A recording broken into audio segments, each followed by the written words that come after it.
ছাত্রদল কি জিনিস এবং এই ছাত্রদলের সভাপতি মাসুদ রানা তার এত বড় কেন পাওয়ার থাকবে যে একজন আওয়ামী ফ্যাসিস্টকে থানায় নিয়ে যাওয়ার পরিবর্তে তার অফিসে বসে কথা বলতে হবে।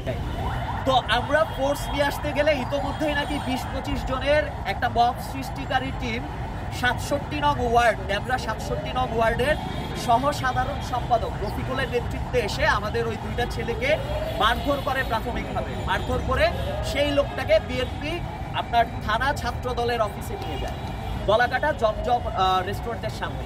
তো পরবর্তীতে এটা আমরা যখন ফোর্স মুভ করাই, যখন এই বিষয়টা আমরা জানতে পারি, তখন আমরা সরাসরি আসলে যিনি ছাত্রদল সভাপতি আছে তাকে ফোন করা হয়। তিনি বললেন যে তোমরা অফিসে আসো, আমরা বিষয়টা আলোচনা করে তারপর দরকার হয় একসাথেই তাকে আইনের হাতে তুলে দিব। আমরা সেইভাবে আমরা সেই 4-5 জন আমরা জাস্ট অফিসের সামনে গিয়ে দাঁড়াইছি, আর তারা এলো পাথারি আমাদের উপর আক্রমণ করছে। এই আক্রমণে আপনি দেখতেছেন আমি যে এত জোরে জোরে কথা বলতেছে, আমার নাকের মধ্যে ক্ল্যাপ করা, নাক দিয়ে অনবরত আমার রক্ত পড়তেছে। আবার প্রোফাইলে গেলে দেখবেন।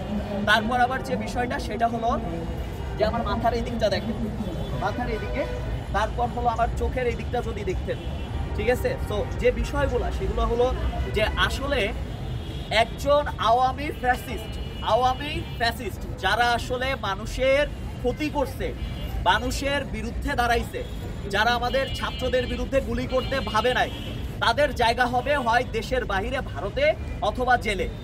তারা দেশের ভেতরে কি করে, এবং কথা হচ্ছে আমরা যখন প্রশাসন মুভ করাইছি তাদেরকে প্রশাসনের হাতে তুলে দিব।